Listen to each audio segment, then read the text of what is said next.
Honorable Dean, Professor M.S. Pandey, and our head of the department, Professor Durgesh Chaudhary, our keynote speaker, Professor Janardhan Ganeri, and chair of this session, Professor Rakesh Chandra. May I once again invite all the dignitaries to please come on the dais. Yeah.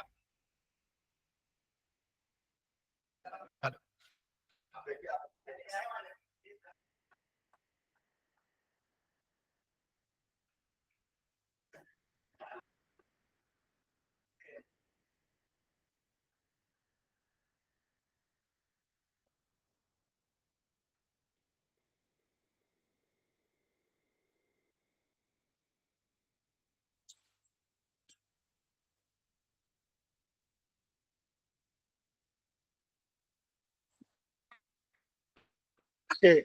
So a very good morning to all and a very warm welcome to one and all to this international conference on coping with the world, perspectives from Buddhism and Pragmatist Philosophy. So before we really begin this inaugural session, we have our auspicious tradition uh, to lighting the lamp and garlanding on the bust of our revered Madan Mohan Malviya. So may I request all the dignitaries to join us in the lighting of the lamp and garlanding bust of the Malviya.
May I request Ashwini to please give.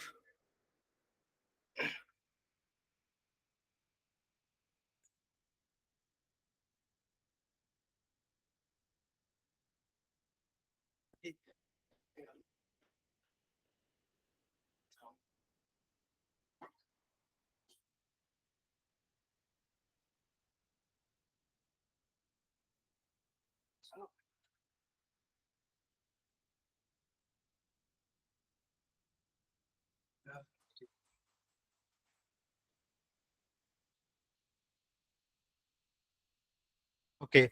Now, may I request uh, our research scholar, Vikas Pandey, for reciting the Mangala Charan. Vikas.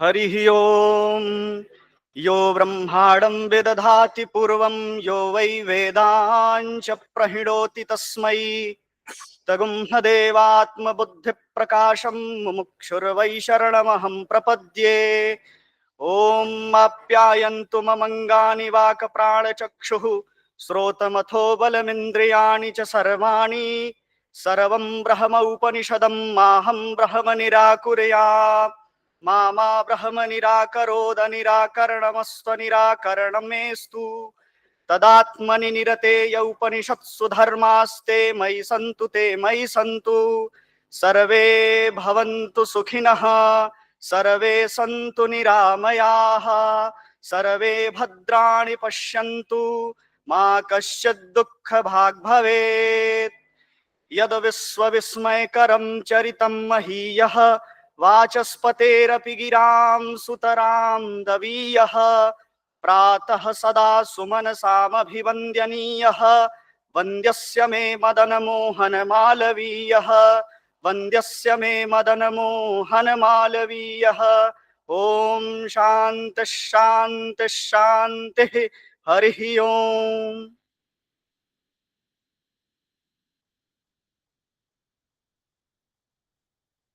Thank you, Vikas. And as our tradition goes, now may I request our two masters students, Srishti Ghosh and Sanjukta, for the recitation of Kulgeet.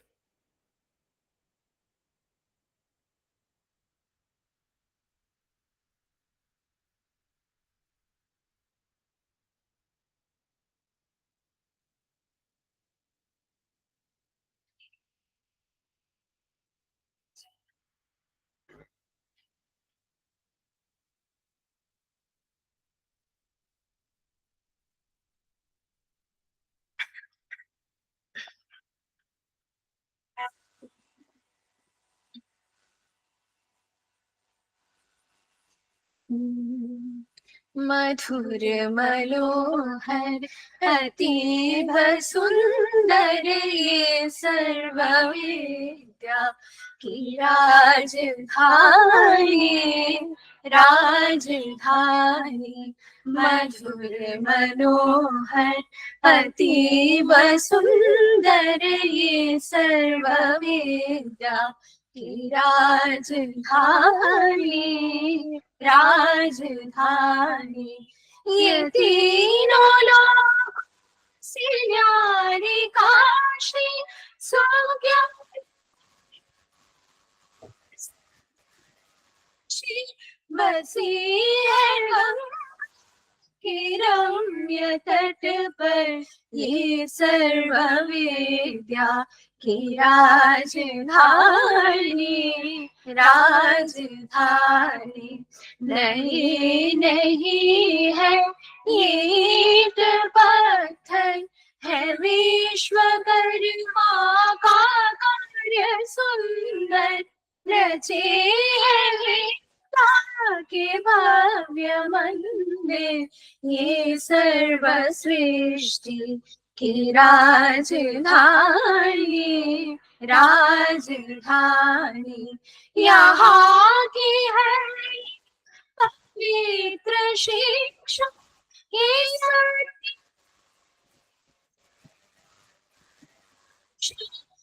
के हरे थे यहीं पर ये सत्य शिक्षा की राजधानी राजधानी वह वेद ईश्वर की सत्यवाणी बने जिन्हें पढ़ के ब्रह्म ज्ञानी थे व्यास जी यहीं पर ये ब्रह्म विद्या की राजधानी राजधानी वह मुक्ति पद वाले सुधा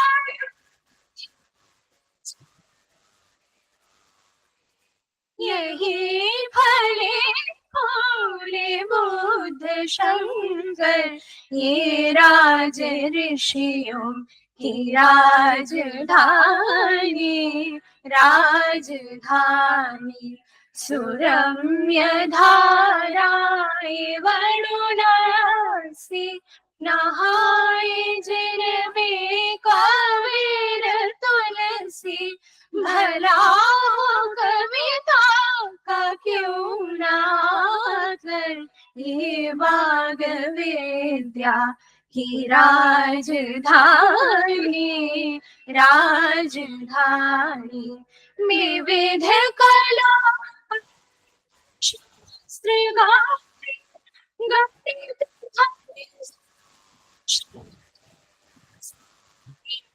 प्रतीचे का मेल सुंदर ये विश्वविद्या की राजधानी राजधानी ये मालवीय जी के देश भक्ति ये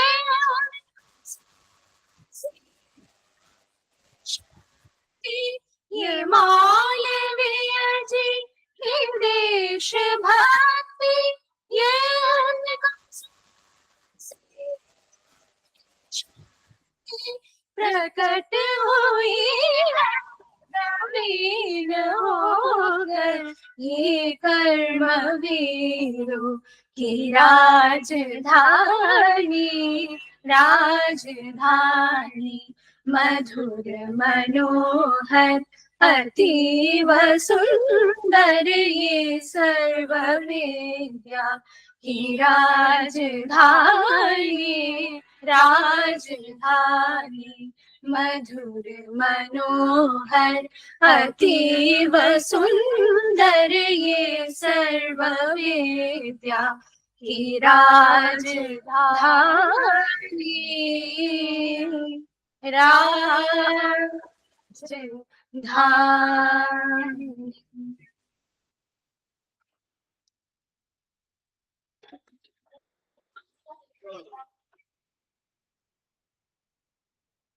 Thank you, Sanjukta and Srishti.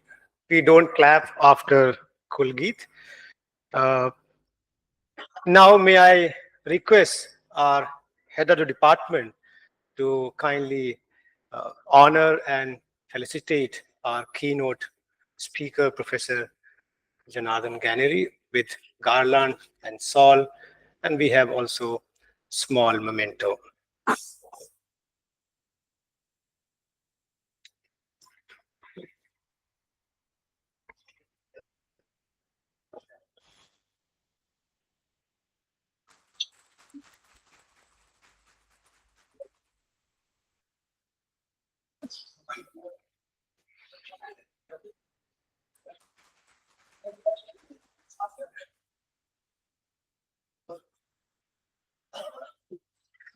Now, may I request Professor Rajesh Kumar Jha sir to kindly felicitate and honor the chair of the session, Professor Rakesh Chandra.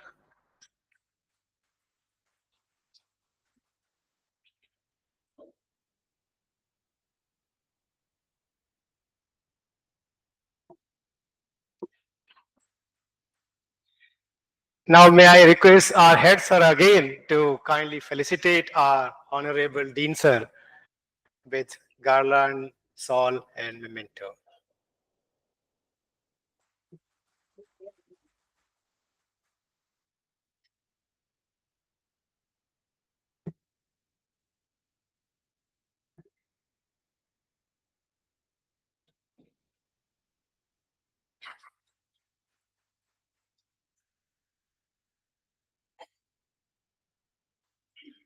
Now, I would request our head, Professor Durgesh Chaudhary, to kindly give welcome address.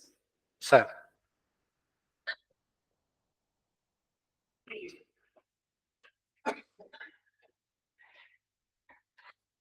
हम इस सभागार में उपस्थित सभी विद्वज्जनों का स्वागत करते हैं. I welcome all the scholars who are here in this seminar hall. I welcome sitting on the dais Dr. Janardhan Ganeri, who is a specialist in Indian philosophy of world repute. I again welcome Professor Rakesh Chandra. To my mind, in northern India, who is the most sound scholar of Eastern philosophy, to my mind. I again welcome my own dean, who was very busy in examination schedules. One day was holiday for him, and we used him here in this hall. So his holiday is now working day.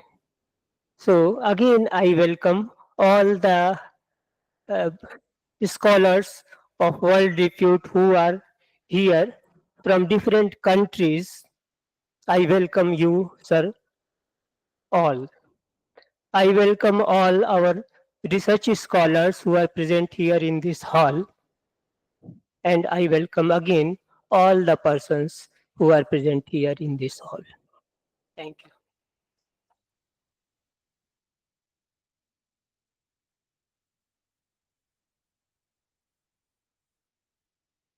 Now, may I request our Honorable Dean Sir, Professor F.S. Pandey, to give his opening remarks as a guest of honor. Thank you. Please.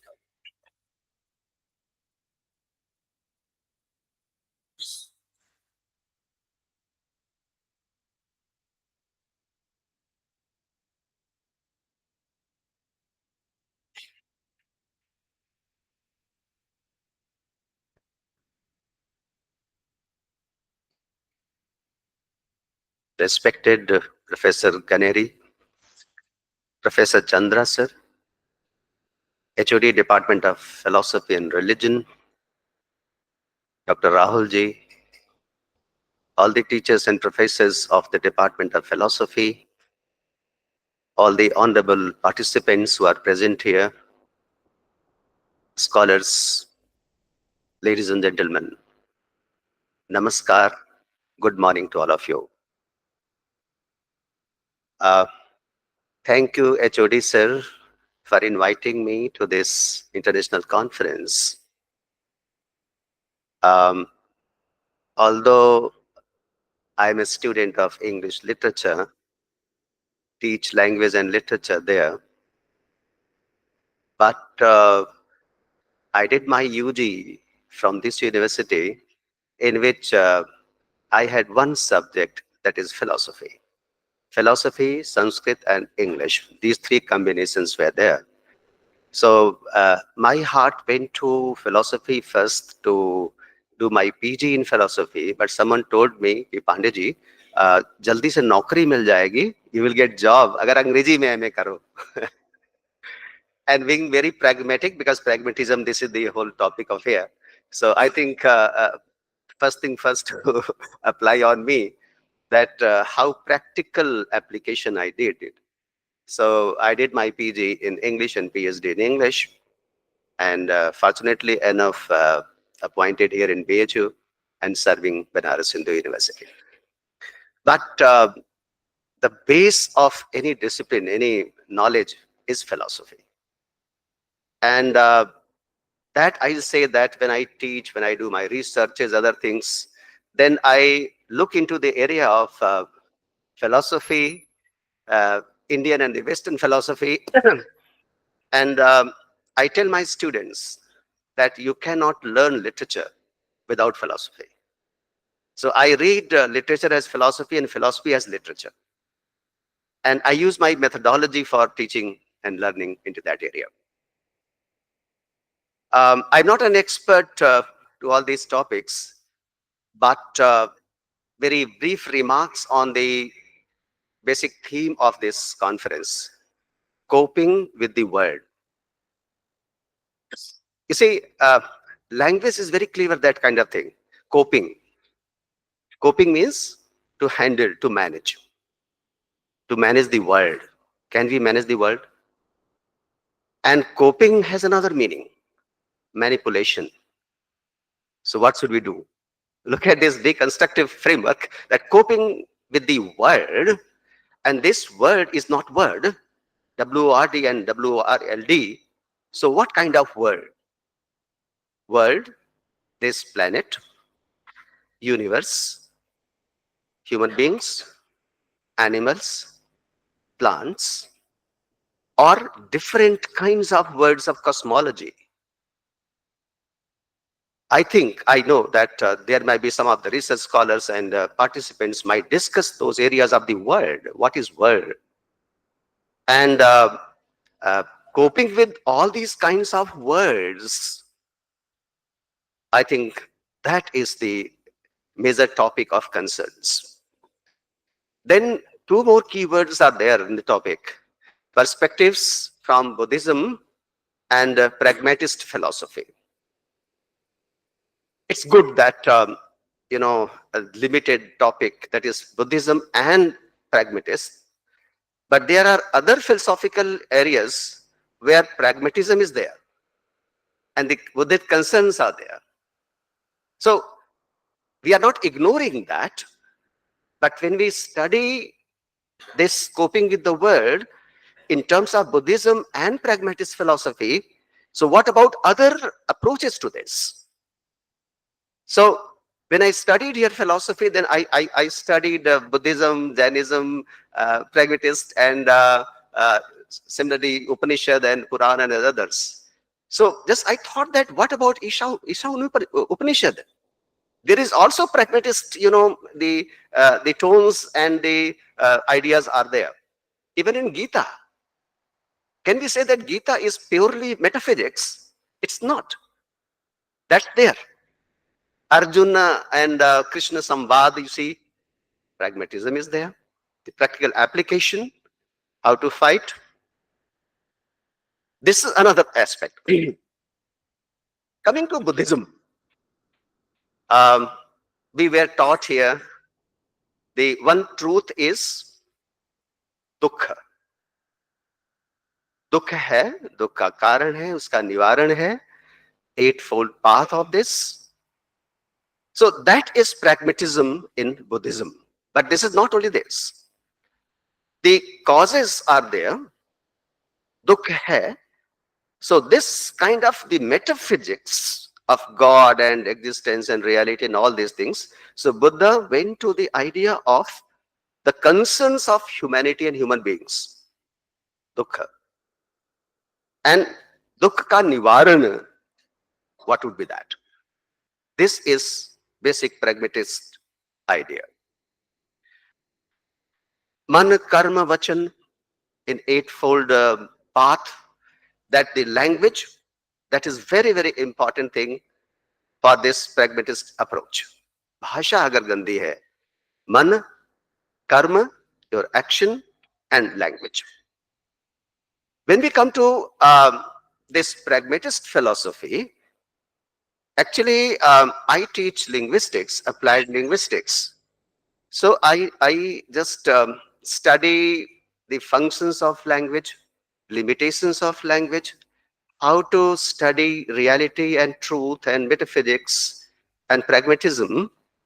Then that reminds me to Peirce, the pragmatist Charles, and he gave certain maxims of pragmatism. Here, the most logic was that language is not the, language cannot express the reality in itself. That if you say reality and truth and all these kinds of things, it is contingent on context. In in language, it is not inherent into this. Then there are different kinds of approaches and meanings and interpretations involved. And similarly, Rorty, Dewey, all these, pragmatist philosophers, I think the keynote speaker and others, they will talk in detail about this. These are my just observations on this. It's not, I say that this is a complete truth of that. I'm reflecting on this. So they, in a way, they critiqued the pure metaphysics. And in the critiquing the metaphysics, they had certain tools, methodologies, they used it. What is that? In critiquing, one is interpretation, another is just taking the truth value, what is truth, what is untruth, or even in truth there is untruth. Is it practical or mindfulness? How to manage? And this mindfulness, that concept is in Buddhism and in pragmatist philosophy. So that is fair. So if I say that only metaphysics will work in the modern world, even in any world, that is not possible. And for this, I'll tell you that in very simple words, if someone asks me as a teacher, sir, pragmatism kaise samjhe? then the issue is that how to, in a very simple, straightforward way, how to analyze it. Let us look at a tale that is Jatak. Hmm? Jatak में एक tale है. This monkey and the crocodile. I think all have just read this tale. What is there? Trust, betrayal, truth, and the use of mindfulness. That is pragmatism. एक कहानी छोटी सी tale को लीजिए. That is not marg, it is desi. Tales are desi. It is not a kind of classical Sanskrit text or metaphysics. How, the friendship between monkey and the crocodile led to what? Your interpretation of the monkey and using of mindfulness, and it critiqued the idea of friendship, and then finally he saved his life. If crocodile says, you are my best friend, let us go to my family, my wife wants to meet you, and later on he realized that, oh no, it's not. So that is pragmatism. There are several tales you will find, dog and the this king, the way. So these are very simple, these examples for this. About truth. Truth is provisional.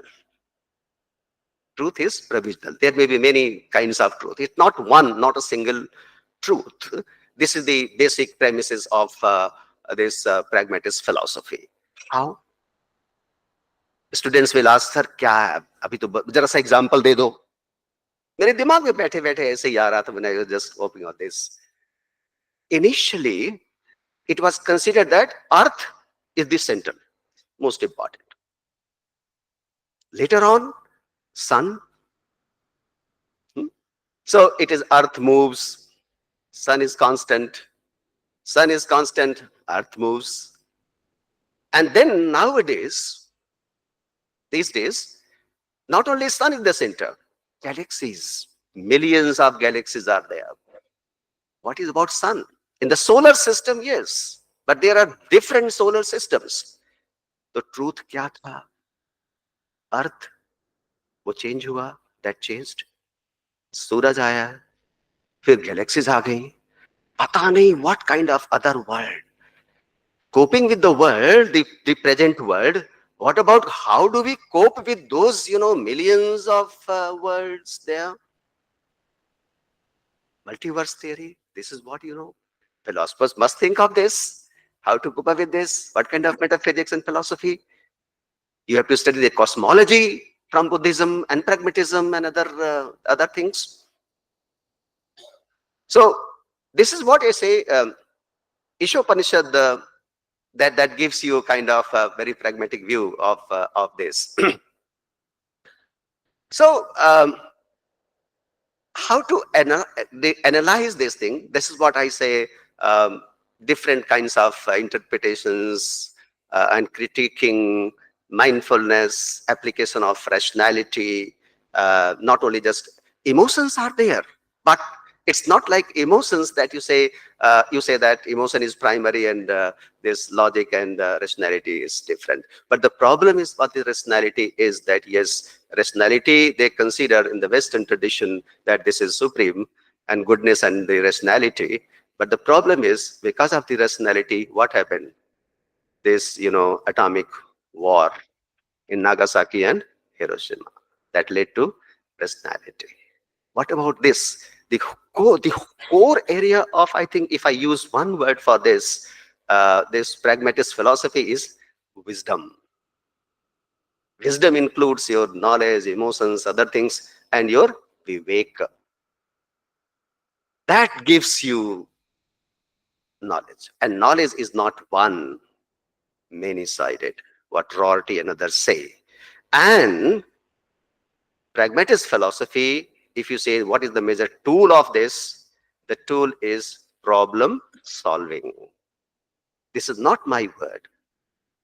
These are the words of the pragmatists. Problem solving. This is one of the best, one of the most important skill in the 21st century. As Dean, I'm suffering and I'm using daily. They come when I say, when I tell them truth कि देखो यार ये बात सही है, नहीं नहीं नहीं, अब ये जानते हुए कि ये चीज नहीं है, तो I have to become pragmatic. Rahul ji ने ऐसा एक सब्जेक्ट दे दिया मुझे, तो मुझे लगा कि यार pragmatism is so important for this. जो चेयर पे है उसके लिए बड़ी दिक्कत होती है, तो मैं भी वही करता हूँ ना, विजडम अप्लाई करो, गुस्सा मत करो और हंसते रहो. कबीर दास थे ना, कबीर ने कहा था कि अब आप देखो, वो है एक ग्रैंड नैरेटिव जैसे. प्रैग्मेटिज्म में ग्रैंड नैरेटिव नहीं चलता, little narratives and other things. This is the post modernist kind of thing. मैं उस पर नहीं जाऊंगा, बस 1-2 मिनट और लूंगा, if you permit me sir. Kabir कहते हैं ना, लव को, love is a kind of value जो कहते हैं दुनिया में. प्रीति करो तो यूं करो जैसे लोटा डोर, गला फंसाए आपना, नीर पिए कोई और. अब आप देखो कि प्रीति करो तो ये जैसे लोटा डोर, लोटा डोर समझते होंगे आप, लोटा डोरी, वो अंदर जाता है कुएं से, पानी लाता है, और आप तो वो तो गला फंसा लिया, पानी कौन पीता है? कोई दूसरा. ये है लव. अब आपको in the modern contemporary world, pragmatist philosopher तो 19th सेंचुरी के आसपास आते, पेयर्स एंड अदर्स. तो अब ये लगे यार क्या कह रहे हैं पांडे जी, ये बात तो अब नहीं चलेगा, धोखा देगा. तो फिर वहीं आ जाते हैं वसीम बरेलवी. दुश्मनी लाख सही, दुश्मनी लाख सही, खत्म न कीजिए रिश्ता, दिल मिले या न मिले हाथ मिलाते रहिए. ये है pragmatism.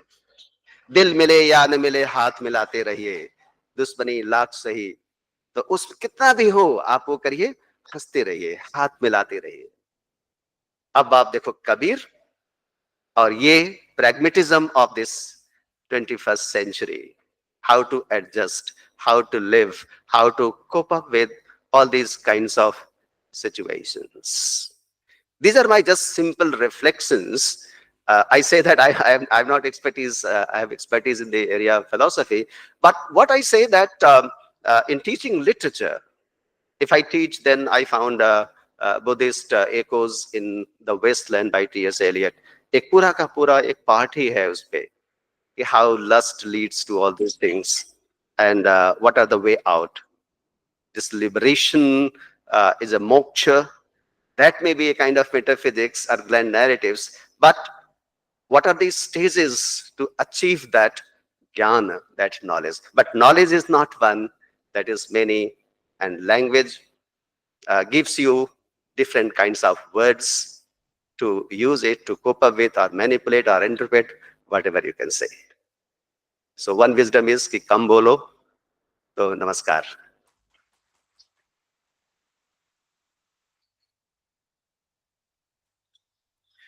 Thank you, sir, for your really excellent words. And I was planning to say something on the concept note, and I think all the key concepts you have already addressed in your remarks. So there's nothing left to speak on the concept note. And yet, I would like to say a few words how we have come to this conference, how it happened that I have planned to organize the conference on such uncommon theme. Actually, I have done my research work on pragmatism, particularly Hilary Putnam and Richard Rorty. But when I joined this department, I realized since the thrust of this department is on Indian philosophy, and that is how I willingly or unwillingly, I'm exposed to Indian philosophy, and that is how I got to read Buddhism. And I found that there is a certain kinds of affinity that one can find between pragmatism and Buddhism, and that is how I am more keen to learn Buddhism. So whatever I'm trying to say on Buddhism and trying to understand, this is very new to me. So I cannot make any authoritative claim on it, but certain things that I realize about Buddhism, and of course it is true about pragmatism, that pragmatism is in its core anti-metaphysics. And so Buddhism is also known for its own metaphysical stance.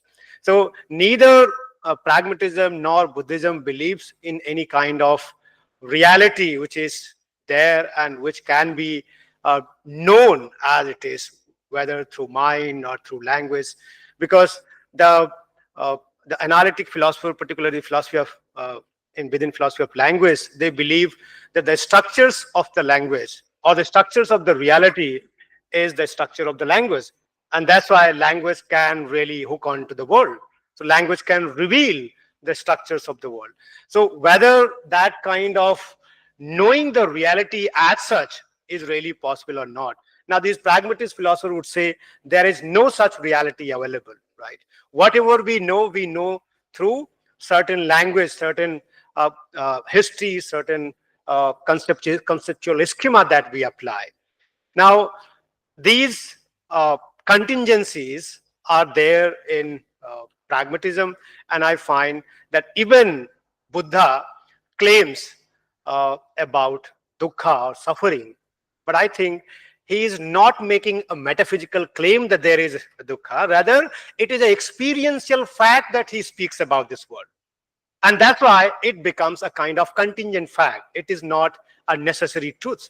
And that's why this idea of dependent origination is also directing towards the very spirit of pragmatism.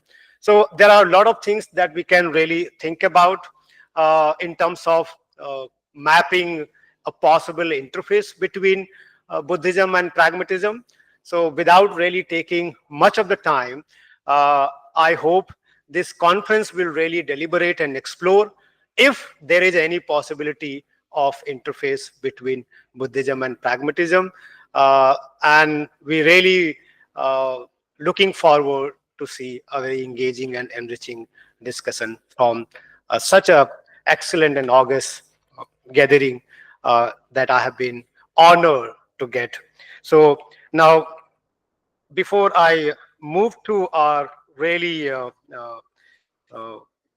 honored and our keynote speaker, I mean, this is really our honor and privilege to have Professor Gannery with us. Uh, it is a very rare uh, occasions and time that we can really get him here to hear. So before we really invite him, I would like to read a brief introduction of him. Though he doesn't need any introduction, he's a world-famed philosopher, particularly on Indian philosophy. He's a philosopher specializing in philosophy of mind and in South Asian and Buddhist philosophical traditions. He was a global network professor in the College of Arts and Science, New York University. Gannery graduated from Churchill College, Cambridge, with his undergraduate degree in mathematics before completing DPhil in philosophy at University and Wolfson College, Oxford. He has published 8 monographs and he is editor of the Oxford Handbook of Indian Philosophy. He is on the editorial board of the Stanford Encyclopedia of Philosophy, the British Journal for the History of Philosophy, Philosophy East and West Analysis, and other journals and monograph series. His research interests are in consciousness, self, attention, the epistemology of inquiry, the idea of philosophy as a practice, and its relationship with literature. Jonathan Gannery is the inventor of the idea of cosmopolitan philosophy as a new discipline within philosophy. In 2015, Gannery was elected a Fellow of the British Academy, the United Kingdom's National Academy for Humanities and Social Sciences. Also in 2015, Gannery won the Infosys Prize in the category of humanities, the first philosopher to do so. He wrote several books. Few of them is classical Indian philosophy, attention, no self, artha, testimony, and the theory of meaning in Indian philosophical analysis. So, I mean, he has endless credits to his own stature.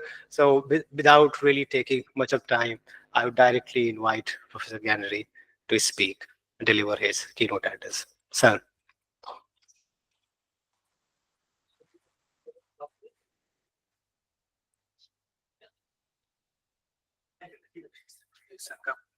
PPT fix.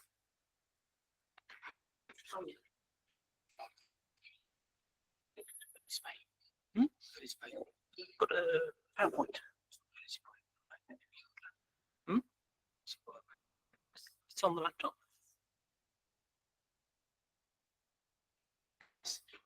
Oh.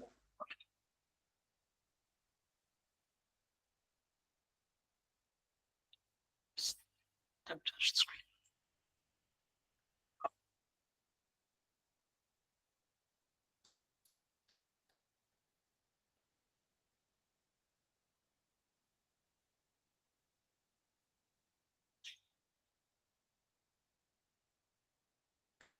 This one.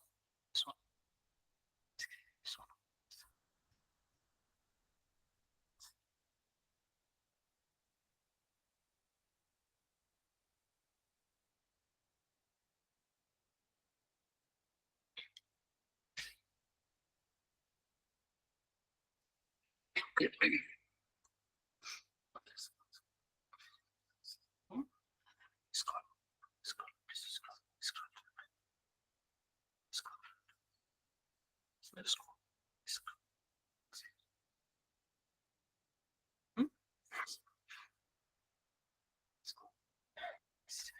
Doesn't scroll.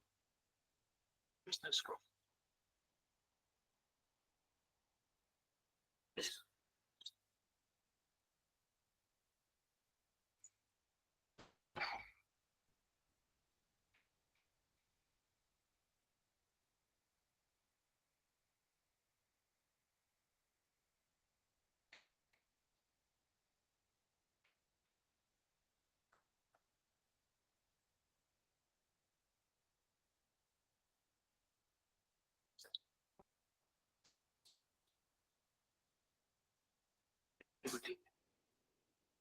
Hmm? Doesn't work. Start again.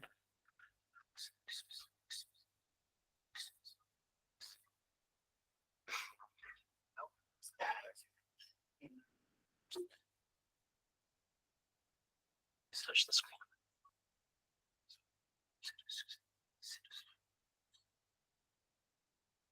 This one. Let's try this one. Does that work? Good morning sir, मैं doctor अभय, Damoh Madhya Pradesh Eklavya university से।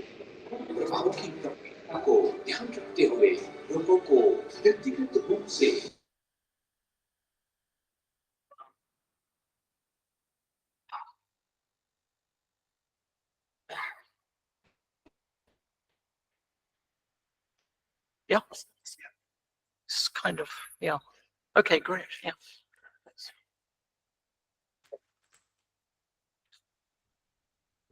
Right. Okay. So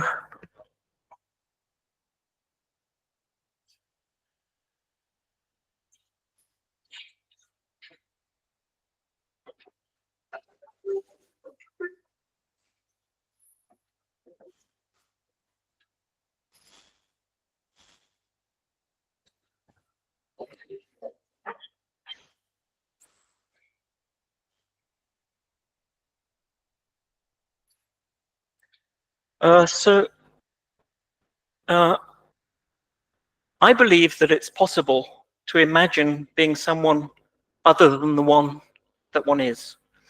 In other words, I can in imagination engage in an act of self-alienation and self-invention. This is the view that, oh yeah, that's better. This is the view that, to which the Portuguese poet Fernando Pessoa, I've been working on quite a lot, called heteronomy. A heteronym is an imagined mind or a simulated self or a subjective artifact or a virtual subject or a made-up, individuated point of view. So I would like to reflect here on the pragmatics of such a claim and on its many implications for Buddhism. For Pessoan heteronomy and Buddhism have in common a commitment to the rejection of a certain view about the stability, endurance, and uniqueness of the individual personal self. However, while Buddhists typically understand the pragmatic implications of that rejection to consist in the abandonment of certain questions about identity and self-constitution, the alternative Pessoan view is that we should embrace plurality and multiplicity in our understanding of ourselves, our identities, and our ways of constituting ourselves as subjective presences in the world.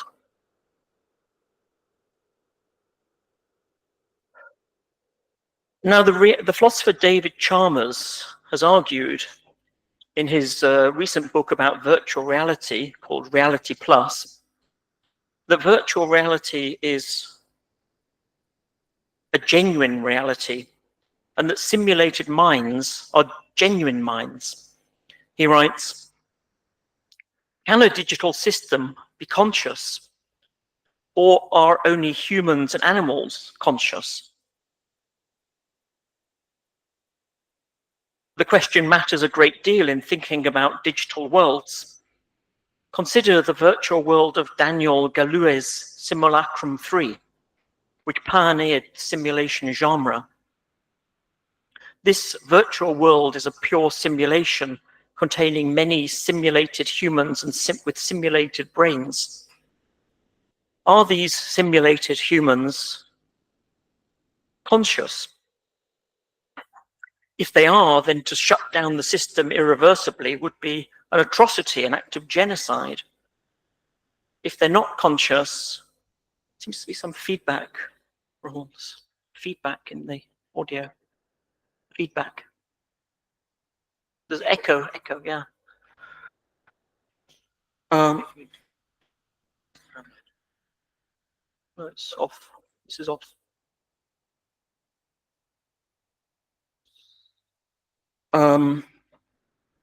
If they're not conscious, then they're digital zombies, and shutting down the system seems no worse than turning off an ordinary video game. Chalmers assumes that the answer is in the affirmative. He writes, simulated minds are genuine minds. And he defends a version of virtual realism, that the objects seen in a simulation are real, albeit virtual. So he writes, do the objects we perceive in a simulated world exist? If I'm in a perfect simulation, does the tree outside my window really exist?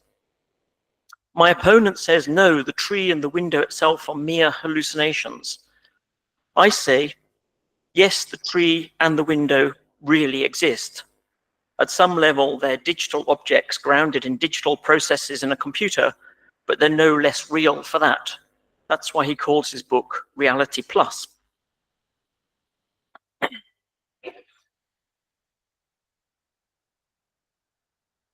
Now, if we look very carefully, we can certainly detect traces of Pessoan heteronomy, that is, becoming another I within a simulation, in Galouet's cult science fiction classic, Simulacrum 3, a novel whose primary aim is to explore the consequences of discovering that one is oneself nothing more than a simulation in a virtual environment created by an electronic machine. Doug Hall, the story's protagonist, is the lead technician in a project to build such a machine. We can electronically simulate a social environment. We can populate it with subjective analogues, reactional identity units, into which can even be programmed emotional characteristics. The basic discovery is that these reactional entities aren't merely ingenious circuits in an electronic complex, but instead are real, living, thinking personalities. In this opinion, they actually existed in a solipsistic world perhaps, but never suspecting that their past experiences were synthetic, that their universe wasn't a good, solid, firm, materialistic one.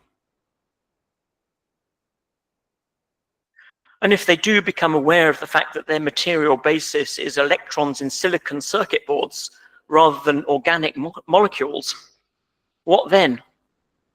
For Ashton, a reaction unit who does so become self-aware, the threat is existential.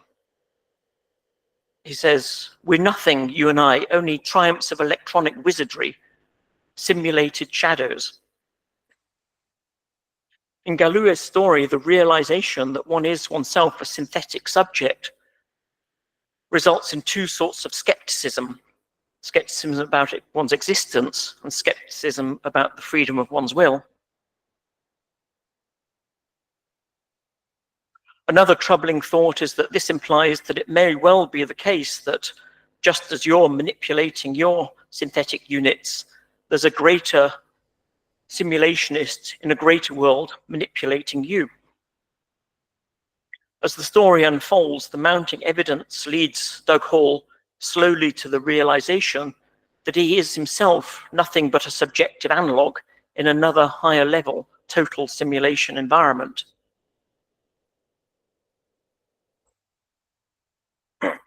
On the other hand, were it possible to build a machine that can simulate subjects of experience, this, the novel suggests, may also have benefits.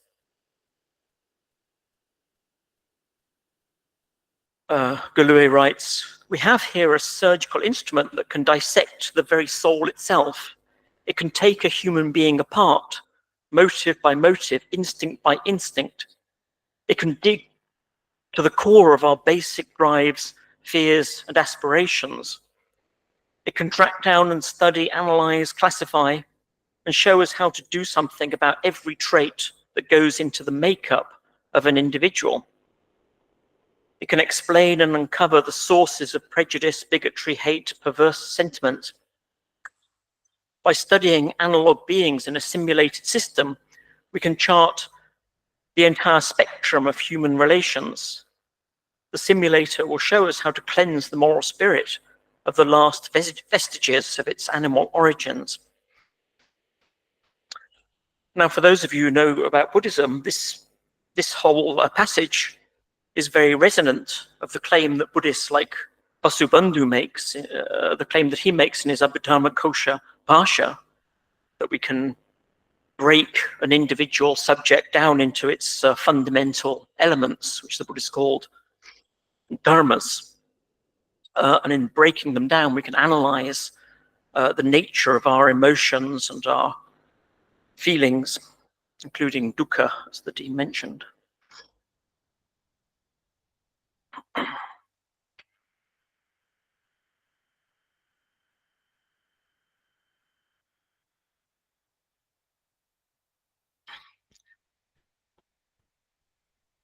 Electronically simulated subjective subjects of experience are not of themselves perso and heteronyms, occupants of a simulated first-person position in the field of experience.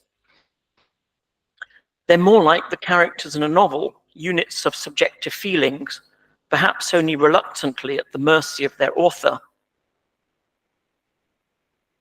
Heteronomy does enter the story, however, with the proposal that Hall himself can be lowered into the simulated total environment. As the technician puts it, I can cut you in either on a direct empathy or on a personal surveillance circuit. That is to say, Hall can be given to share the field perspective of one of the subjective analogues through a process of empathic coupling, or else he can be introduced into the environment as a new entity, an observer of the scene. Hall opts for the first, and then I was through on the other side. And there was that fleeting moment of fear and confusion as my conceptual processes readjusted to the perceptual faculties of the simulated entity, D. Thompson, IDU 7412. I sat at the controls of an air van leisurely watching the analog city slip below. I was sensitive even to the steady rise and fall of my, Thompson's, chest and the warmth of the sun that blazed through the plexidrome. But it was a passive association. I could only look, listen, feel. I had no motor authority. Nor was there any way the subjective unit could be aware of empathic coupling. I slipped down to the lower subfocal level and encountered his flow of conscious thought. I was annoyed that I had fallen behind schedule, where now the I refers to the driver of the van. But what the hell, that is IDU 7412, didn't give a damn. Why, I could draw down twice as much with any other vanning firm. Satisfied with the completeness of the coupling, I, now Doug Hall, pulled back from total perceptive empathy and saw through Thompson's eyes as he glanced at the man in the other seat.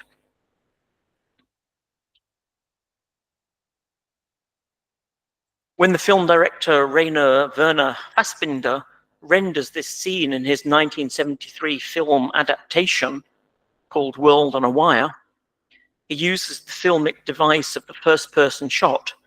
The audience see as if through the windshield of the delivery van onto a deserted street, and so are invited to become one with the delivery man.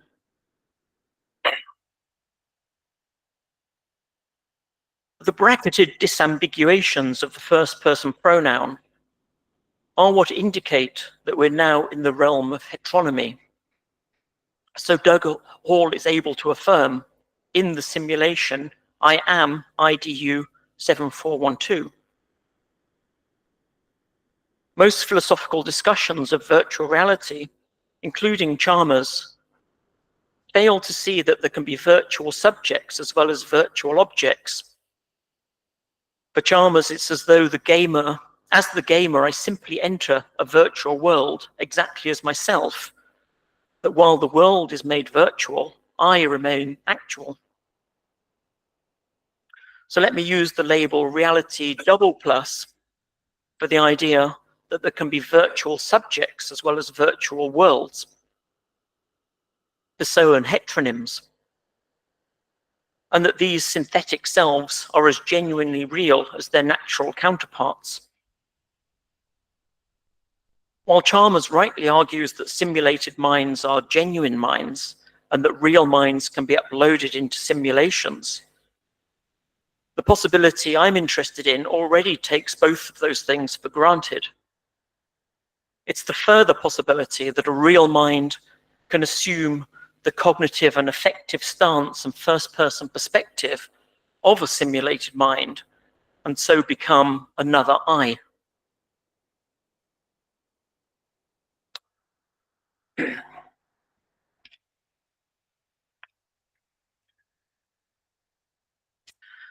Well, I can clarify what I have in mind with reference to the Indian concept of an avatara.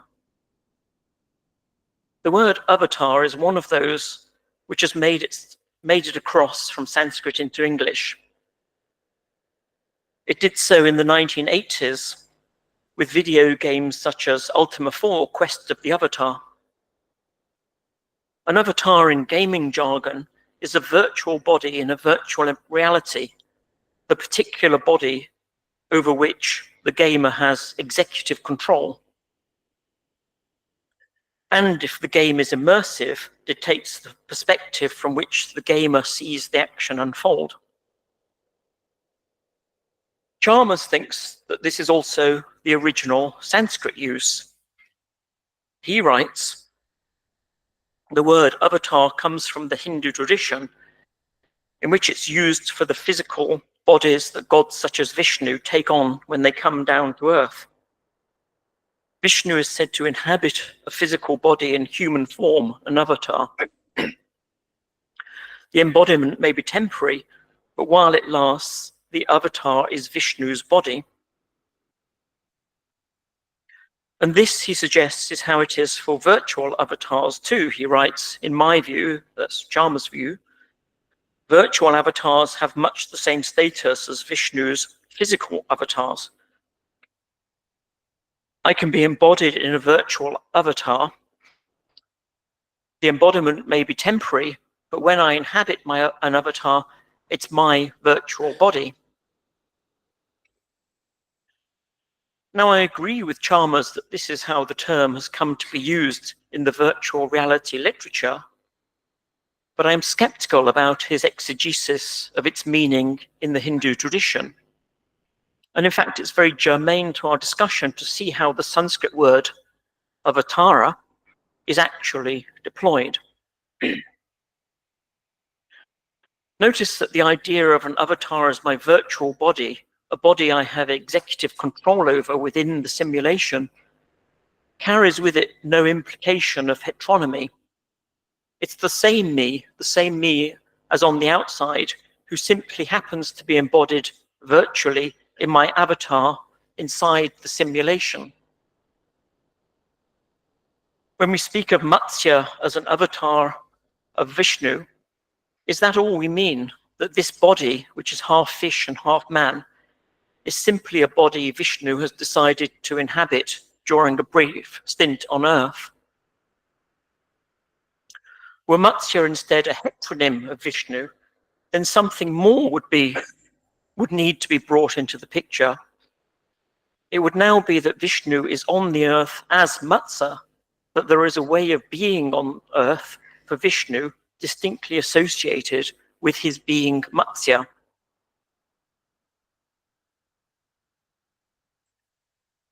So let's look more closely to see if an avatara is merely an incarnation, a body, or has associations more resembling heteronomy, a new or first-person subject. The term means literally descent, alighting, descending, or going down, from the Sanskrit root tri, to pass or pass over, across or over, with the verbal prefix ava signifying a move downwards. The term avatara thus comes to be used as a general expression to designate entities that come down to earth from some higher realm. And that indeed fits the description in Simulacrum 3 of Hall being cut into the simulation from, as it were, above. In Ashton's words, such a cutting into would be as if a god dropped down and started talking to you. And yet the Hindu picture is immediately made more complicated because the descent is only one half of the story. Following the descent, there's a second step, described as a manifestation or as a birth. The idea is there in Bhagavad Gita 4:6-7, which has Krishna say, "Although I'm unborn and imperishable and the lord of the creatures, I transform the nature that is mine and take birth through an appearance of myself. Whenever the moral law languishes and lawlessness flourishes, I generate myself." Harivamsha 4480 describes Vishnu's descent in similar terms. "Therefore, come personally, O Vishnu, let's go together on earth. Through yourself, create yourself." So it's never merely a matter of dropping down.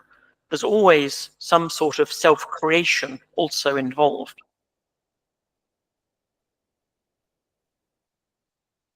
As the scholar Andrei Couture has gone further.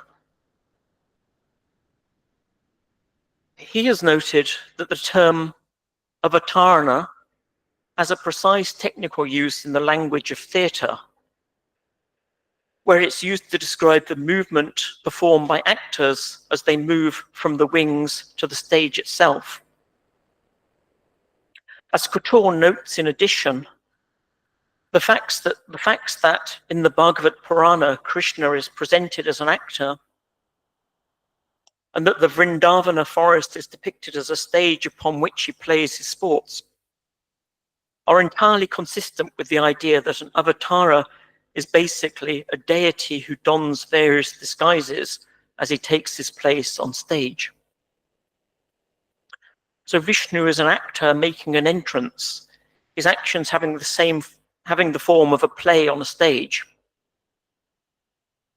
As Couture puts it, not only does Vishnu descend upon the earth to remove its burden, but he is also an actor who dons the most unexpected disguises. Now, I'd just like to correct one detail in Couture's description. When an actor walks onto the stage, it's not quite right to say that they don a disguise. Rather, what happens is that they move into character, that they're no longer themselves, but the characters whose role it is that they play. This movement into character is a heteronymic movement, not fully or properly represented as merely pseudonymous disguise. It's the actor as character who now appears, and the audience see the character in the actor, or rather see the character's emotion in the actor's dramatic performance. That's the meaning of the word rasa.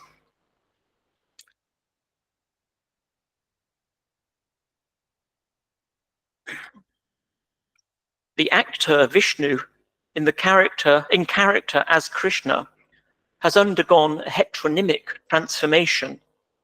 And that's all a far cry from the idea that he is simply a video gamer controlling Krishna's body.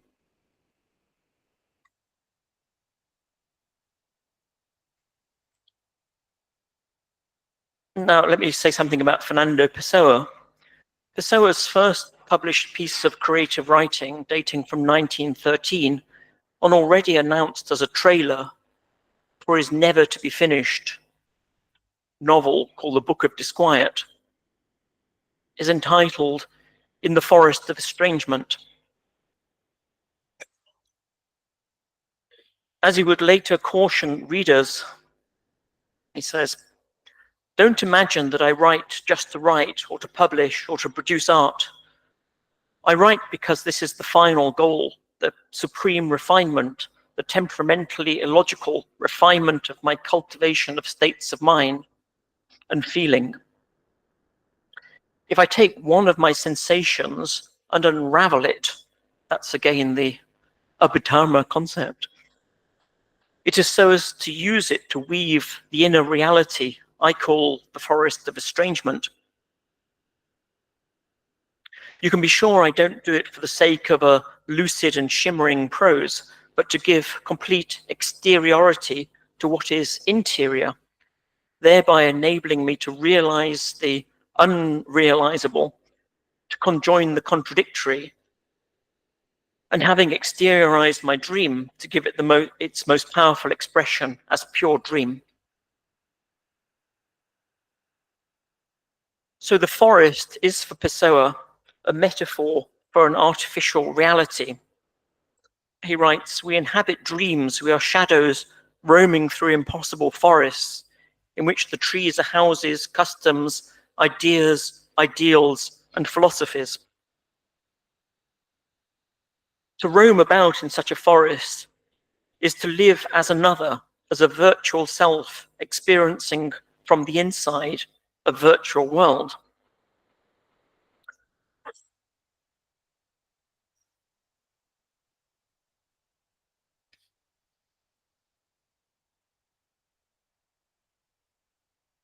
I'm going to skip that slide.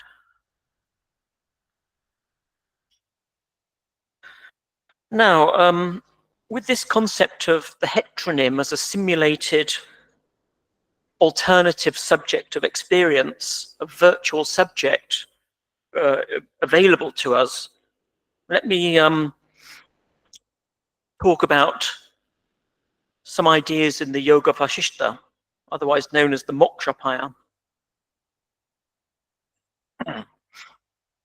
Oh, I do want to say a little bit more about Pessoa.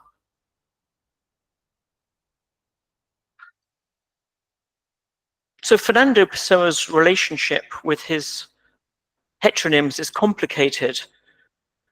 They exist as protagonists in imaginary stories of his own creation, and Pessoa imagines himself as them or imagines being them. He writes, "But since I am me, I merely take a little pleasure in the little that it is to imagine myself as that someone else. Yes, soon I, under a tree or a bower, will eat twice what I can eat, drink twice what I dare drink, and laugh twice what I can conceive of laughing. Soon now I. Yes, for a moment I was someone else. In someone else I saw and lived this human and humble joy of existing as an animal in shirt sleeves." In one of his most philosophical writings, a fictional essay entitled "Notes for the Memory of My Master Cairo," Pessoa has Cairo suggest that things thus seen in dreams, that is to say in acts of the imagination, have much the same status as things seen in pictures. He writes, "Fernando Pessoa turned to Cairo.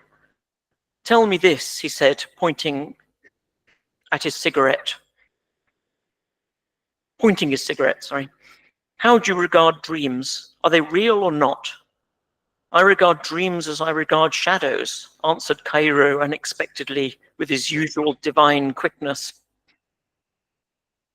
"A shadow is real, but it is less real than a stone. A dream is real, otherwise it wouldn't be a dream, but it's less real than a thing."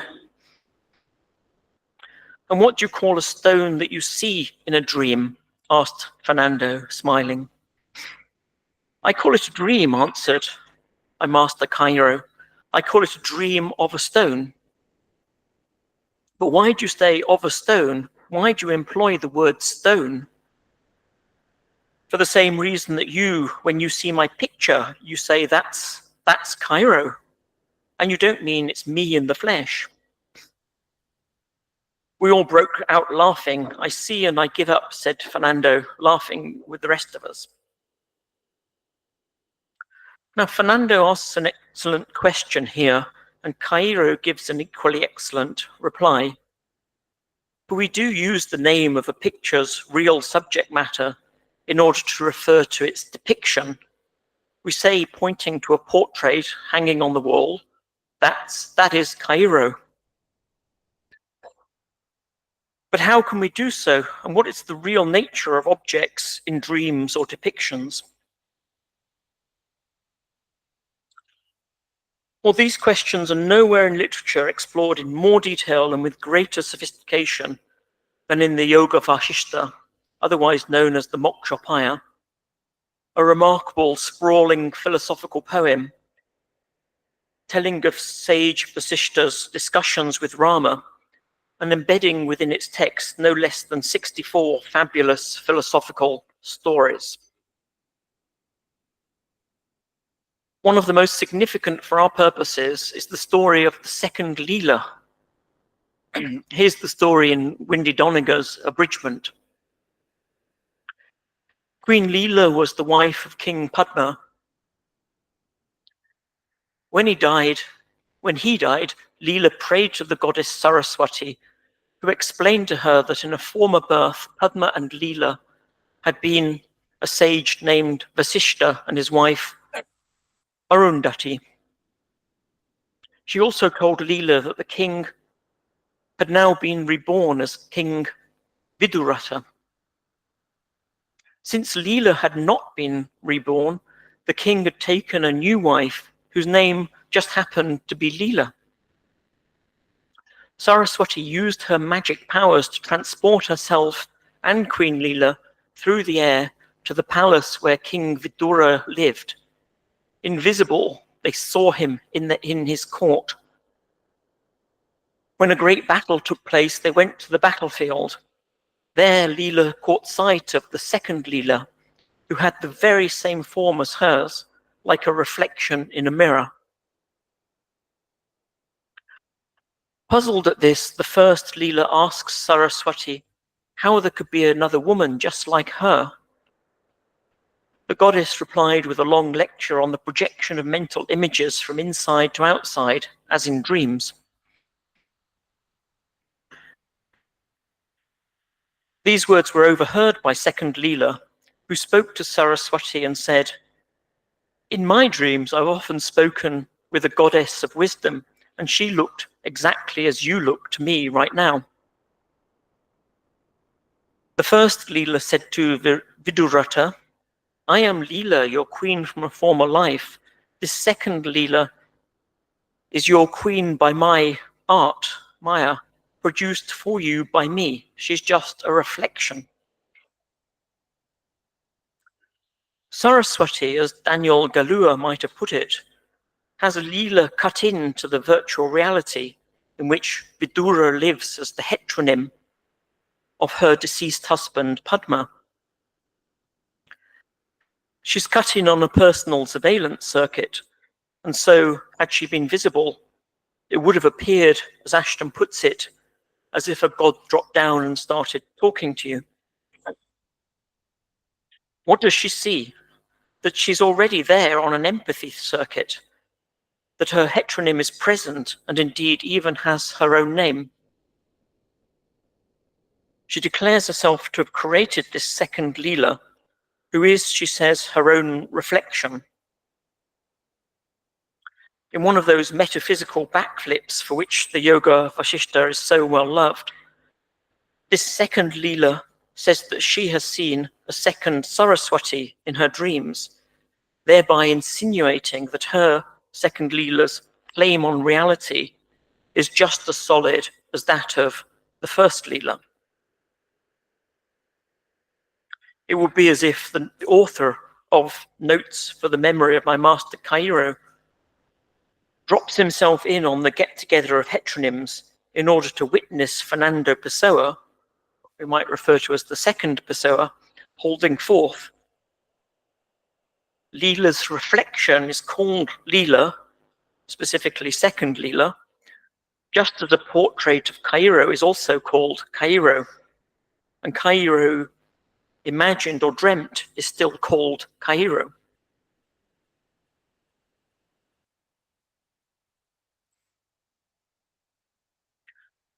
Our problem is to understand how the same name is used twice. We do the same of theatre too, in theatre, saying here is Shakuntala, even as an actor playing Shakuntala enters from the wings. In neither case is it plausible to say that we're suffering under an illusion, that we misperceive the painting as its subject matter or the actor as the character. We know full well that it's a painting, and we're happy to comment on the painting style, brushwork, provenance, and so on, as on the quality of an actor's performance. It's become customary to say instead that we see Cairo in the painting, and seeing in requires that we attend both to what's depicted and to the depicting material itself. A virtual realist, such as David Chalmers, will make sense of the double use of the same name, in the following way. They will say that what's seen within a simulation are simulacra. There's a simulacrum, second Leela, and there's an object outside the simulation, Leela, and these are different objects because one is made of digital information or whatever stuff dreams are made of, and the other is made of carbon molecules. The different objects are, however, closely related insofar as one is a virtual simulacrum of the other, and that is how we use the same name twice. The semantic rule is something like the name N of an object X can be used to refer to a simulacrum of X. Another virtual realist, Lambert Wiesing, describes virtual objects as artificial presences and says, a virtual reality is only given if the image no longer serves as a medium for referring to something absent, but rather if the image becomes a medium by which a particular kind of object is produced and presented, an object that's exclusively visible and yet, like a ghost, acts as if it has substance and the properties of a substance. So it's a simulacrum. It's a purely perceptual entity. And the same is true according to the philosopher of art, Bence Nanet, of pictures. In a picture, Nanet claims, there's what he calls an encoded object, a virtual object which is not identical to the subject matter of the picture, that is to say, the real object the picture depicts. So for all these thinkers, there's an entity, be it a virtual object, an artificial presence, or an encoded object, in a depicted object, which serves as a simulacrum of X, and to which the name n of X can therefore be applied. The virtual realist says that we use the same name twice because the virtual object, whether in an immersive simulation or in a two-dimensional painting, is a stand-in for an actual object.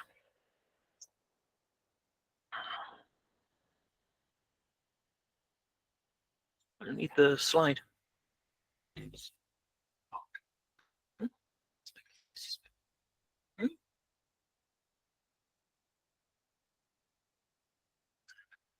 Oh, mine is disconnected.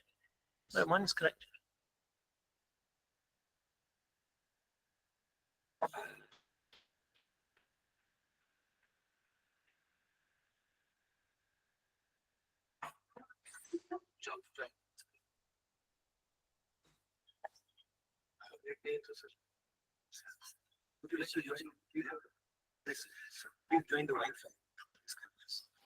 It's connected.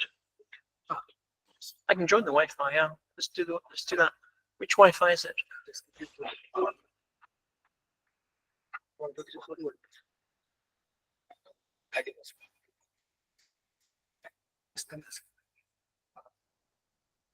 Seems to be connected.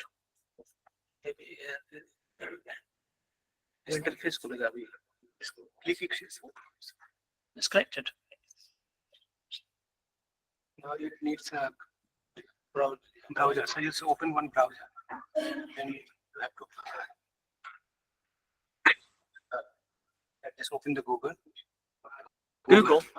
Then it will I don't have automatically Google. direct to login. Any page you just open. Oh. It will. Yeah, this so details. Just visit this.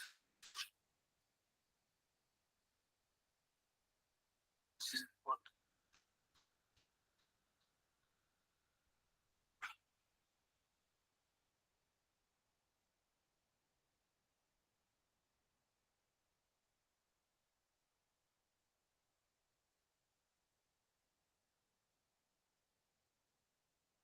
Don't save it.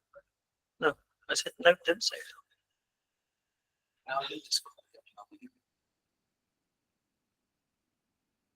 Right. It's like this present.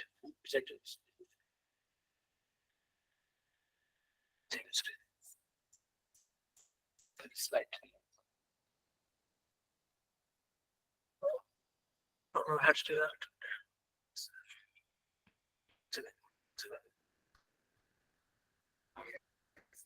All right.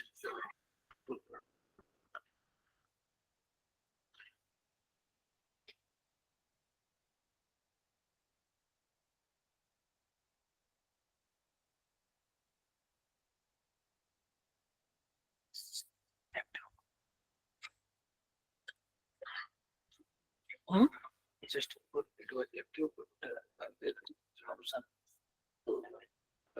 ask permission. But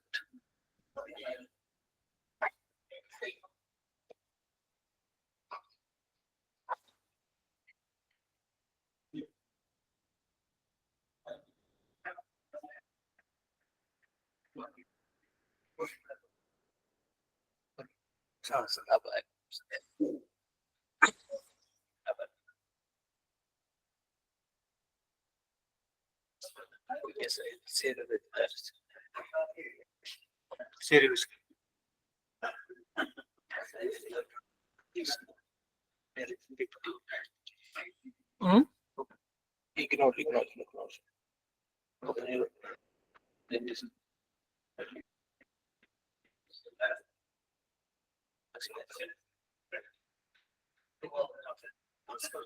Okay, great. Yeah.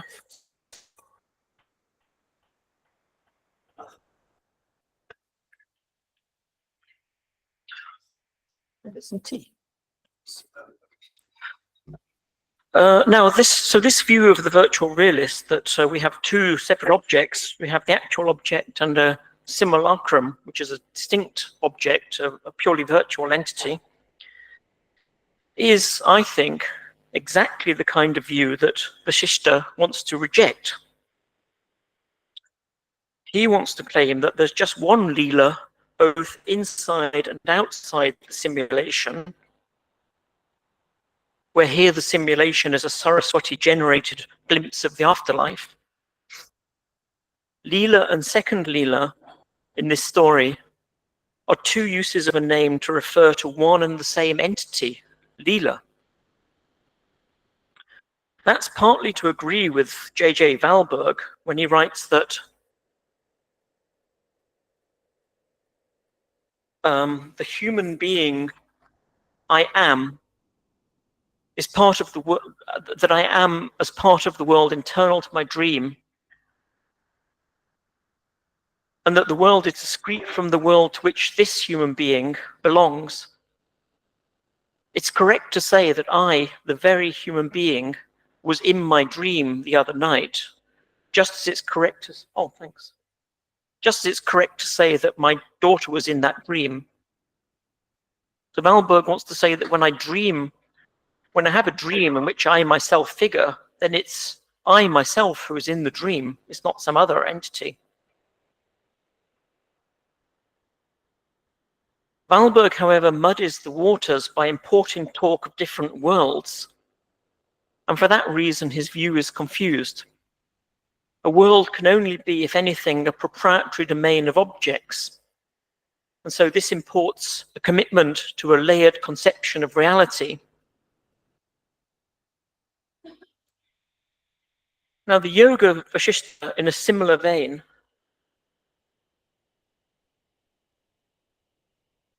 has traditionally been depicted as a work, quote, teaching a variety of esoteric knowledge meant to liberate an aspirant from the vagaries of the phenomenal world. But I think that we must reject a popular but overly simplistic reading of the philosophical message of the work. The simple reading would have it that what the text demonstrates, or is intended to demonstrate, is that everything is an illusion, or that idealism is true. But consider the story of Lavana, who enters a magician-induced simulation in which he lives in a village among villagers for many years.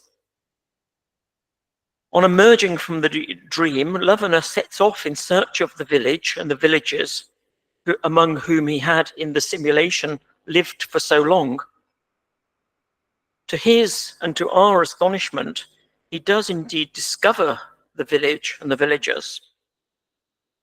The village exists outside of the simulation as much as inside.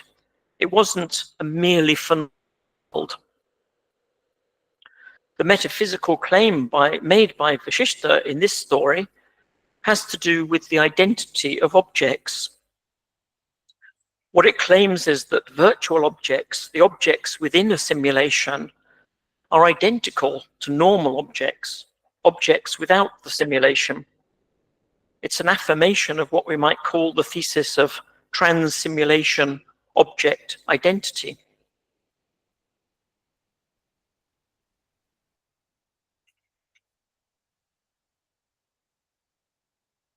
A tempting option is to associate each of the two uses of a name with a distinct route to its single referent.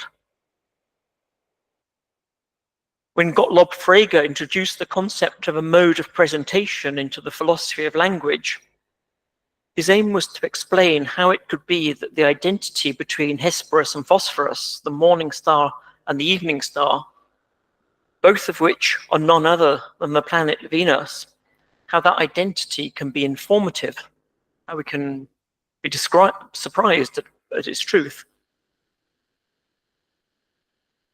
If both names refer to the same object, why isn't it true a priori that the one is identical to the other? It isn't a priori, Frege pointed out, because the same object is given twice over under two different modes of presentation. Yet Frege will only help us so far in solving the mystery of second Lila. For consider again Lavana. He was certainly surprised to discover the village, the very same village he'd got to know so well while under the magician's spell. But his surprise wasn't the result of discovering that the village he's now seeing and the village he'd got to know so well were, after all, one and the same. He knew that already from the first moment he came across it. Indeed, he went in search of it. He didn't think that here is a village and there it was a village, and only then discover that they're one and the same village. That wasn't the source of his surprise. What surprised him was that the village should be there at all. How is it possible that my village, the village in which I lived for so many years, should be here? It's the same for Leela. When Saraswati gives her a peek into the afterlife, she's certainly surprised to find Leela there. But her sense of surprise isn't due to the discovery that this Leela is her after all. Her surprise has the form, what am I doing here? She's presented as extremely vexed that the same things which appeared in her glimpse of the afterlife are also in the here and now, and marvels at Saraswati's artistic power, Maya, which is such that the same high hills, the same spacious forests of palm and hintala trees are both on the inside, outside as well as inside myself. She tries to rationalize it to herself by likening her new and alarming situation to the workings of a mirror, the very same objects which are outside being reflected in it, in the mirror. And that does seem right. If I see the sun reflected in a window pane, I might be mistaken about its location in space, but it's certainly the sun that I'm seeing. Nor is the surprise Leela experiences akin to the one John Perry experienced when he tracked a trail of sugar on a supermarket floor, pushing his shopping trolley up and down the aisles in hunt of the shopper with the torn bag of sugar, only for him to finally realize that he himself was the shopper he was trying to chase down. Certainly it can be startling to discover that a person presented under some description is after all oneself. But that wasn't what startled Leela, or indeed the other protagonists in the stories of the Yoga Vasishta. Their question wasn't, is this the same village? Are these the same trees? Is this me? Their question was, how can this village be here? How can I be here? So they're already, as it's sometimes said, immune to any error due to misidentification.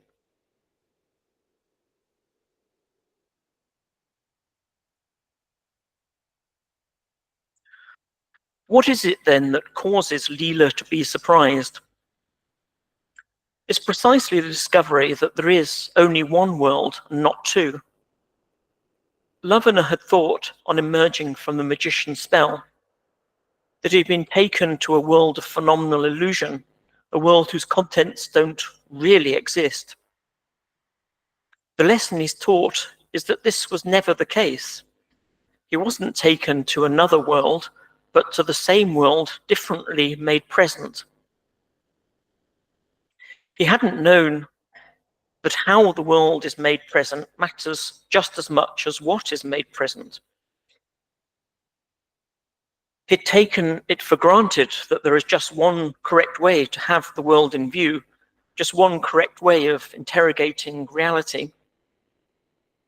What surprises him is the discovery that this is not the case, that there's more than one correct way to have the world in view. Lavana led two lives, one under the magician's spell and another free of it. And the experiential quality of each of these lives, as manifested, for example, in the sense of time passing, is linked with their different ways of apprehending the world. And matters are exactly the same, and perhaps more explicitly so, with Pessoa. Pessoa as Cairo leads one sort of life, Pessoa as Campos, another heteronym, leads another. It isn't surprising or informative that there's only one Pessoa here.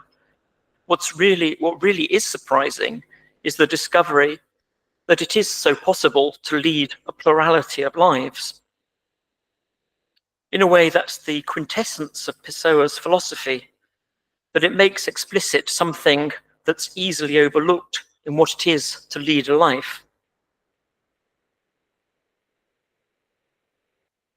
The recouching the matter in terms of imagination rather than celestial intervention, we might say that Leela, i.e. first Leela, imagined herself, i.e. second Leela, at the side of her husband in the afterlife. The oddness of the story comes from something else she imagines. She imagines seeing herself beside her husband in the afterlife. That is to say that she, Leela the imagining subject, imagines herself, Leela the immersed subject, seeing herself, Leela an object in the imagined scene, beside her husband in the afterlife. When Leela imagines seeing herself, it is as if she's present twice over. And that's the reason for all the talk of first and second Leela. Leela thinks, in Saraswati's simulation, I am Leela seeing myself, Leela, standing behind my husband. Here we have the same name used twice, without there being two Leelas. It's been used the first time to refer to Leela imagined from the inside, the one at the center of a perspective on the scene, a scene presented Leela-esquely, we might say. And it's been used a second time to refer to Leela imagined, seen from the outside, standing next to Vidurata. Leela's surprise, then, is a surprise at encountering herself located somewhere other than at the perspectival center. In Pessoan terms, second Leela is a heteronym of Leela, and in imagining herself seeing herself, Leela pluralizes herself by living two lives in parallel.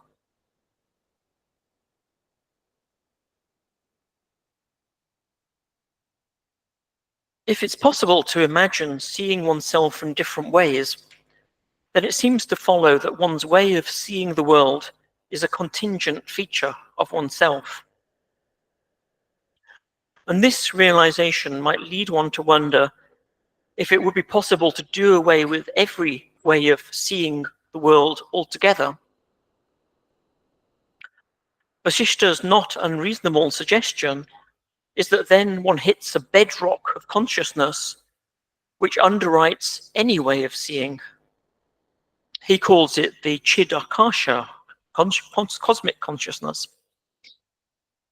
The very lengthy sixth book of the Yoga Vasishtha, the Nirvana Prakarana, is an extended eulogy to this state of mind. Some of Pessoa's remarks make it seem as if he again sides with Vasishtha here. He talks of being a medium and a meeting place for the heteronyms, writing, "Today I have no personality. I've divided all my humanness among the various authors whom I've served as literary executor. Today I'm the meeting place of a small humanity that belongs only to me.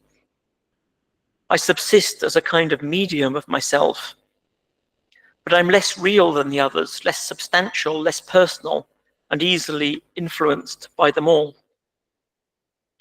Again, he says, "I created a non-existent coterie, placing it all in a framework of reality. I ascertained the influences at work and the friendships between them. I listened in myself to their discussions and divergent points of view. And in all this, it seems that I, who created them all, was the one who is least there." To think of oneself as a meeting place with no personality of its own is to think that there's a sort of self-awareness more primitive than that of having or occupying an individuated point of view. Zeno Wendler approaches the same idea when he asks, quote, "What are these eyes that we can shed and don at will as so many costumes? And what is this eye that performs the change?"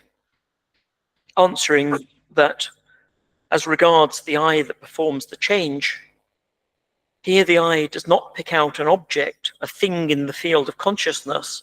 It marks the ultimate subject, the transcendental self. So,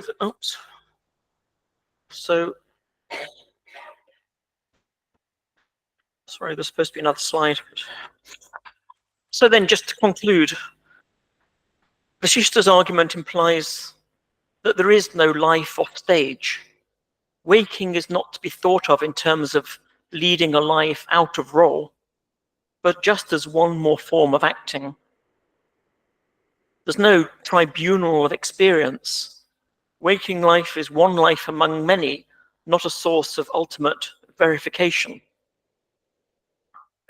There are many ways of having the world in view, and no one is best or better.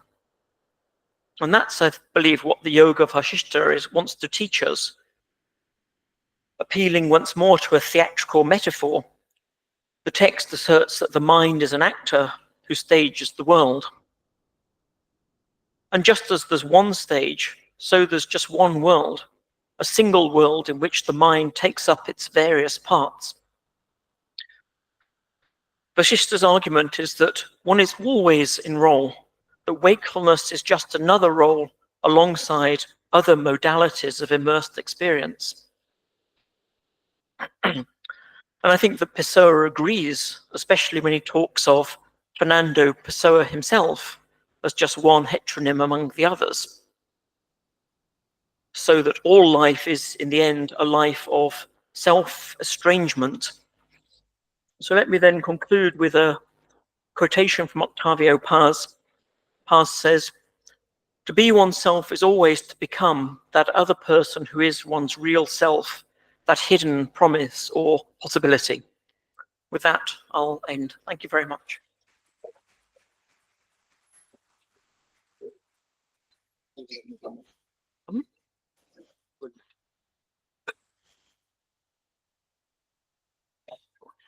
What do you want me to do?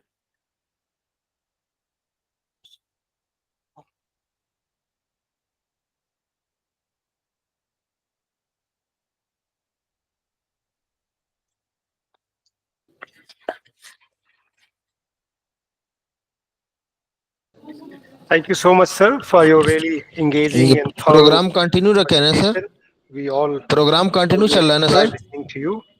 Hello Now, I would like to invite Chair of the session, Professor Rakesh Chandra, Let me briefly introduce to you to him, though he is a well-known and distinguished professor of philosophy in India. He is a professor, he's been former professor and head department of philosophy and director, Institute of Women Studies, Lucknow University. He's been a consultant with UNICEF on primary education and child labor. He has been teaching for more than 30 years and been recipient of UGC and ICPR scholarships and been co-investigator of a UGC major research projects. His philosophical contribution is mainly in the area of philosophy of language, epistemology, and feminism. He has he has many books and several papers published in reputed journals. He has lectured on philosophical analysis, feminist inquiry, human rights, subaltern consciousness in many universities. Recent publications include Necessity, Identity, and Conceptual Structures, Domestic Violence Against Women in India, Perspectives on Wittgenstein's Unsayable, Meaning and Reference, and many more. So, welcome, Mr.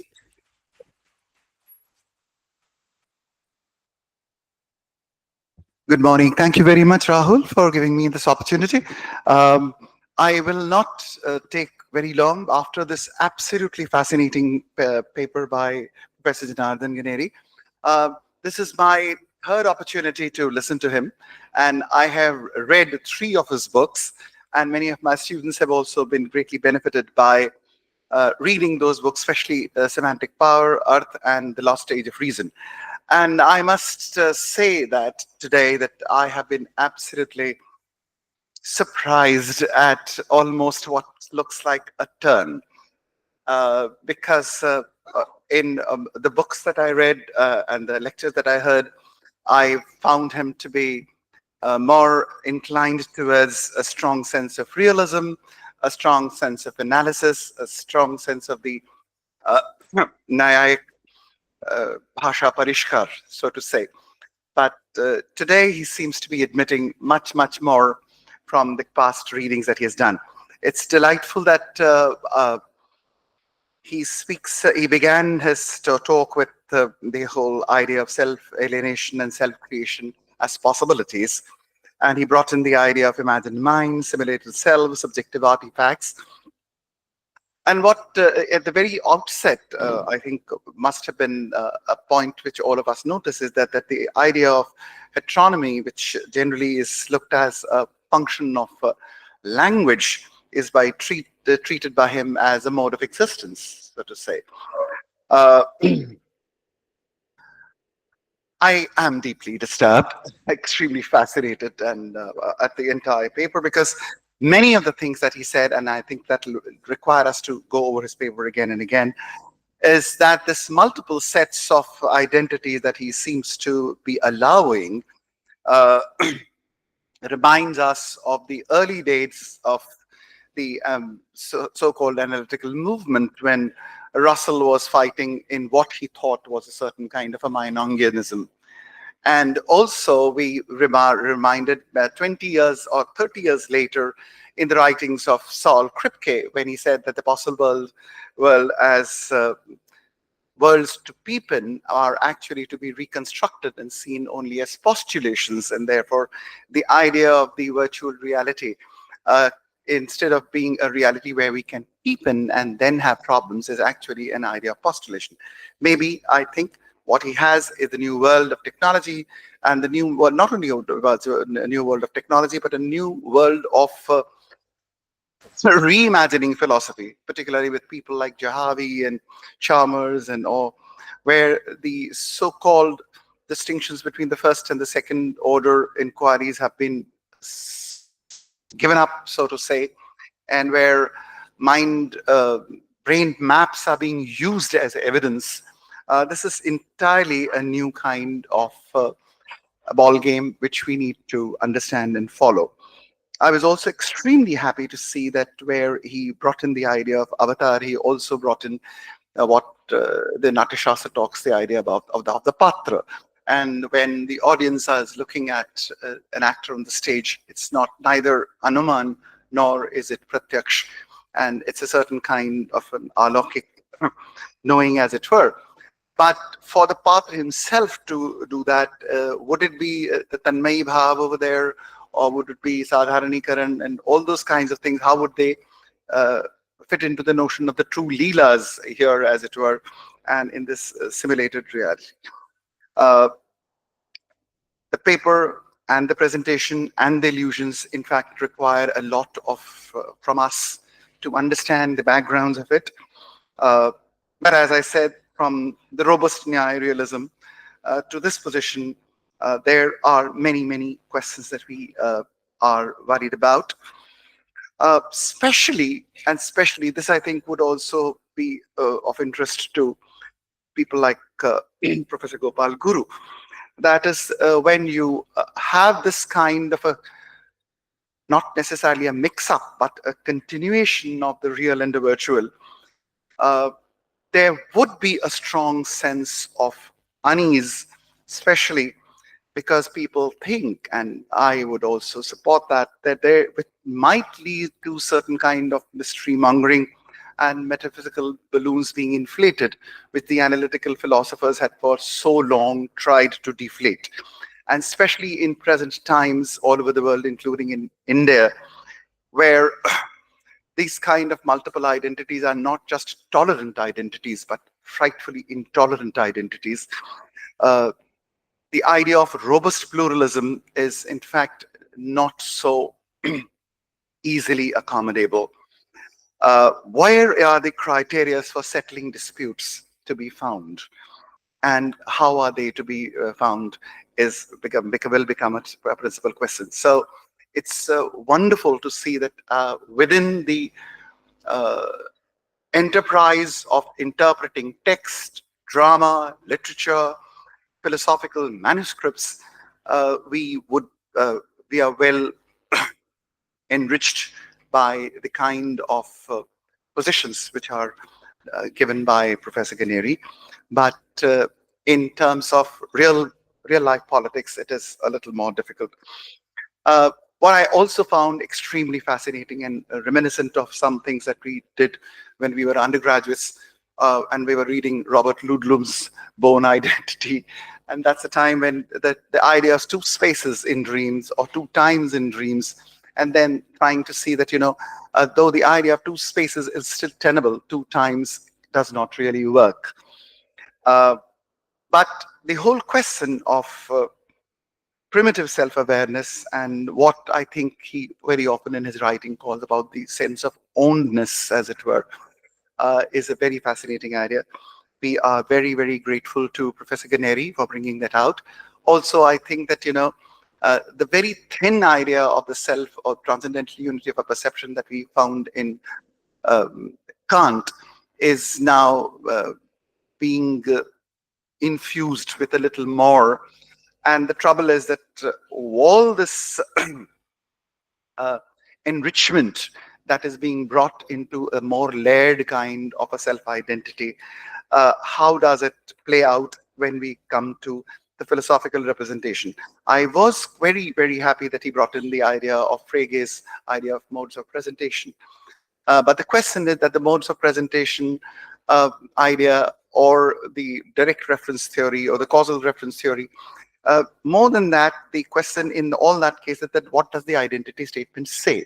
If it is just an insertion of identity and self-identity, then mode of presentation or no mode of presentation, the cognitive content of it would remain the same. It is only when it is treated as saying something more than the assertion of the identity, or what Dana Scottus was saying hastily, that it would change. On the whole, I think this is an absolutely brilliant paper presented by Professor Ganeri. He's well known for his scholarship and the tenacity with which he goes into the depth of it, looking at very diverse elements from very diverse cultures and very diverse times. He has brought these things to our notice, and I hope that we will have much to deliberate on that and reading about that. And again, I cannot repeat enough that how absolutely educated as well as bewildered I am, because from what I thought was his position as a realist Nayayik, he is now becoming more, according to him, perhaps more accommodative, to me, more slippery. So, but thank you, Rahul, for giving me this opportunity to listen. I won't spend a lot of time. I'll have more time to say when I have my own paper tomorrow. And I again wish to thank Dr. Rahul Maurya and the Department of Philosophy, Banaras University, for giving me this opportunity to meet some of my very, very old, lovely friends like Professor Guru, Professor Gokhale, Professor Shikala, and all other friends over here. Thank you so much.